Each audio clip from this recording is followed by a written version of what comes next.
Welcome everybody, we are here still in Munich and we got something awesome here on the table that we will unbox now. It's the Nvidia Shield.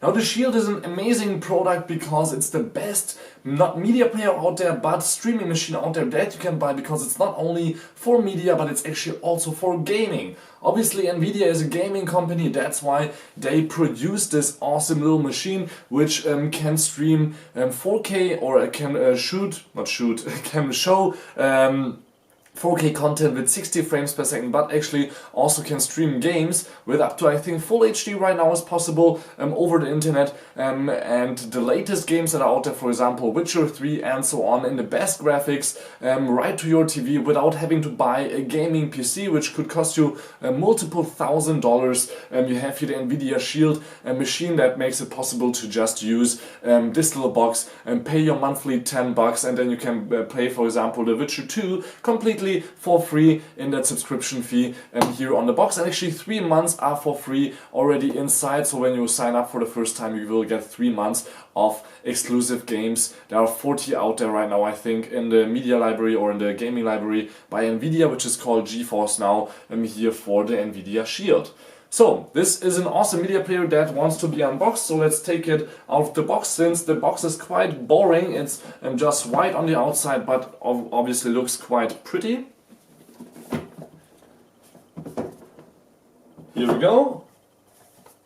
And the first thing you will see right away is the shield itself, which has a few fingerprints already since I took it out of the box already, and I had to game for a while since it's an awesome device. Let me take it out of the box like this, and let's put this to the side and let's continue with all the other content that's in here. For example, there is a little bit of reading material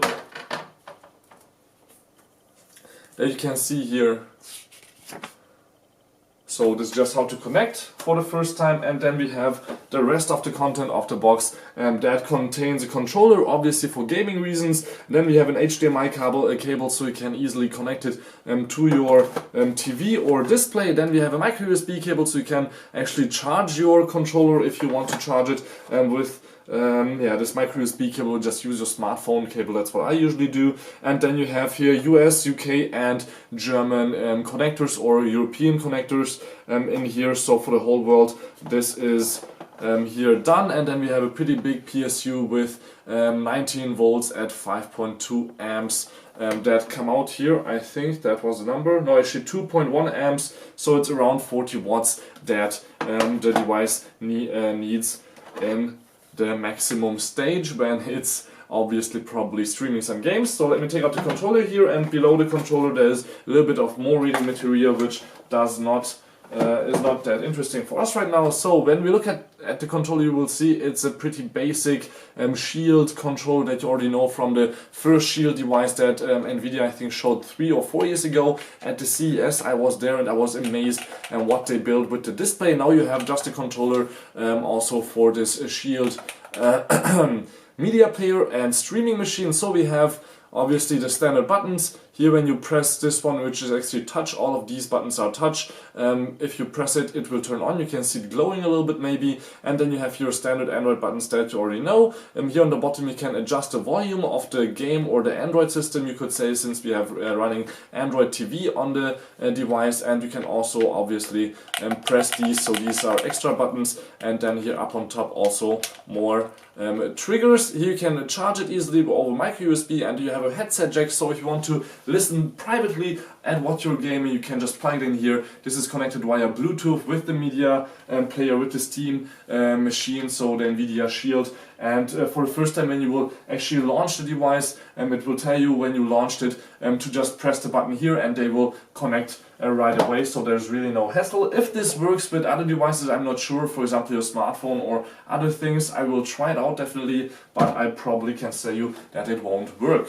So On the device itself, you have obviously a few ports, like we need power, we need an HDMI out, and network cable is also nice for even better gaming. Wi-Fi is also built in, but for streaming high quality content, the cable is usually still better. Then we have two USB ports, I think they're USB 3, yes, it says super speed. Then we have the micro USB, which I'm not sure what it is for. I guess that you can plug it into your the device into your PC or anywhere else if it's plugged into the power, and you can check out the content that is on the device, since there's obviously internal memory. And this is not the 500 gig version, there's also 500 gigabyte version that can be used with the hard drive as an external drive, you could say, but you need the extra power, and then you need to obviously copy your content that you want on that drive. It costs $80 more, so this is 200, and I think 280 is the HDD version. And if you just want to expand the memory via microSD, that's obviously also possible. So this is a little smartphone or tablet, you would say, without a display,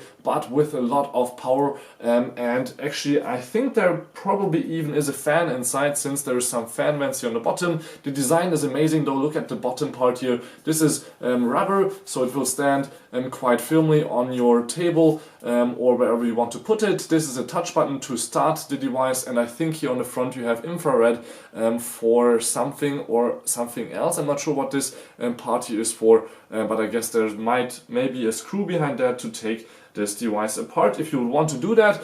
Also, you have here a little protection foil obviously on this part, since this is glossy. And yeah, nothing else to say much, except for there's also accessories. You can see them here in the background, like for example this amazing stand. It's completely made out of metal, it's really quite heavy, and you just need to take the shield, and there's just one way that you can put it in, and this is not the way, since as you can see this has also the same shape, so it starts out slim and gets thicker. Here you go, this is how you would put probably your shield in this little stand and then just put it on the desk, and it looks amazing, since when you will turn it on there will be green light here coming out, and it just looks wow. That's my opinion, so let me put this down. And if you want to buy also remote, this is not just the remote, it does actually the same, almost the same thing as your controller. So not only you can control here your Android system with this nice little controller, which is feeling really good because it's slim, completely made out of metal, and still really light. So what you can do here is actually on the bottom also charge it via micro USB. After a while you need to do that obviously, and there's also the headset jack there, which is for private listening. So if you want to listen to the movie you're watching privately, just plug in here your headset that you have lying around maybe. Like for example I have this one with a cable, I can use that obviously also, and then just plug it in and listen to whatever you're watching, and nobody is being disturbed. And you can also carry this around, get your milk or something from the kitchen, and nobody will disturb you, and neighbors are probably also happier if you have really a good nice little headset. I think the buttons are even backlit, it looks like it. I will tell you in my full review that's coming up soon, so definitely subscribe to my YouTube channel to get to know more about the Nvidia Shield streaming device. Thank you much for tuning in. My name is Balazs. Till next time, please send in again, and thank you much for watching.